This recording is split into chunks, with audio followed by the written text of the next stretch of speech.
My name is Summer Love, and I am 39 and a half years old, and I am living with cystic fibrosis. My name is Evan, and I love to ride my bike.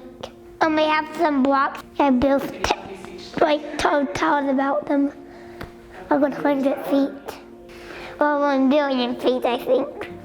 My name is Reese, and I'm 4, and I have cystic fibrosis. I like playing with my sister, and I like watching football and baseball.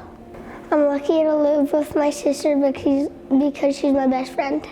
I like to play with my friends, but sometimes I can't because I have to stay home and do my treatments. And what cystic fibrosis is, it's a genetic disease, and it's passed down from your parents, just like your hair and your eye color. Every day I have to put on my vest and put on my mask, and it helps break up the mucus. I have to go to the doctor and get a lot of pokes. I wear this vest to shake up the mucus and so the germs can stay away. When I put on my mask and vest, I feel like get asthma and severe. Having a child with cystic fibrosis, I have Astra and I have Alexander. Astra was born first. She was one of the first CFers that was diagnosed at birth. We found out that she had a terminal illness. It changed our lives, it changed those people around us. Having no idea that how much it would change our lives, Astra never let it change her life. It never ruled her. We never let her think that she had a terminal illness. When I was diagnosed, they said to my parents, like, just take her home, love her, she probably won't make it to be 10. And I'm 39 and a half years old, which is so amazing. Every day is such a gift, every breath is such a gift. I'm truly so grateful. Cystic fibrosis is more inward. So you look at a child and you would never know there's something wrong. Astra danced from the age of 3 until she was 20 years old. If a CFer could wear their chest x-rays on their forehead, you would be appalled that they're even walking around. I think I've lost count of how many friends I've lost, and you know, it's hard, and nobody is guaranteed tomorrow, and so that's why you have to love more, you have to give more, you have to do more. It's amazing like how far we've come, but we're just not there yet, and I don't want to lose any more friends to this disease. The day that she passed was a shock to us all. There's nothing that you can ever prepare yourself to lose a child, even though you know it's terminal. There is no cure for CF. That's why it's a terminal disease. They don't know. And to lose a child it's the worst pain you'll ever feel. And then knowing that you have another child that has the same disease, you know you're gonna live it again.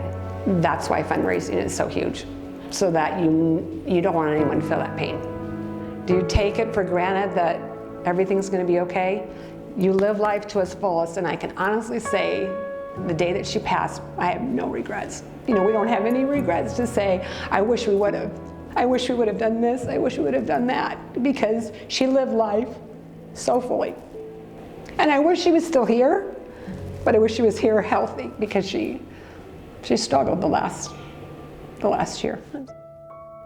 I want these kids that are born today with CF to have more tomorrows, and that's you know, why we do all this is because we're adding tomorrows every day, and there's just a lot that goes into CF. It isn't just what you see like on the outside, because from the outside we look healthy, and you would never know a CF individual like everything that they do throughout the day. Before she passed, she was out doing her thing. She wore oxygen all the time. She was out doing her thing, doing what normal teenagers do. The last 2 years of her life, she was in the hospital for 2 weeks, home for a week, in the hospital for 2 weeks, home for a week. The infections were getting more and more severe, but you still would not know that anything was wrong unless you saw her oxygen. There are only 30,000 in the US with cystic fibrosis, and so we're considered an orphan disease. And so because there's not so many people with CF and not so many people know about it, we actually don't get government funding. So we only, for all the research and all the medications that are coming out, it's all because of people like you and events like this. And so it's so important. My greatest hope is to find a cure for cystic fibrosis.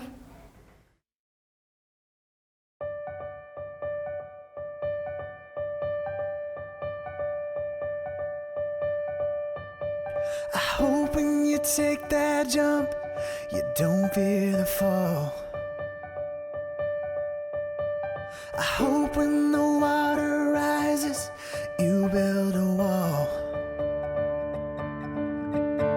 And hope that you don't suffer, but take the pain. I hope when the moment comes, you'll say, I did it all.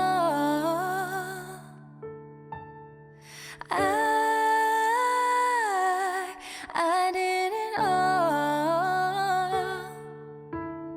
I owned every second that this world could give. I saw so many places, the things that I did. Yeah, with every broken bone, I swear I lived. I hope that you spend your days, but they all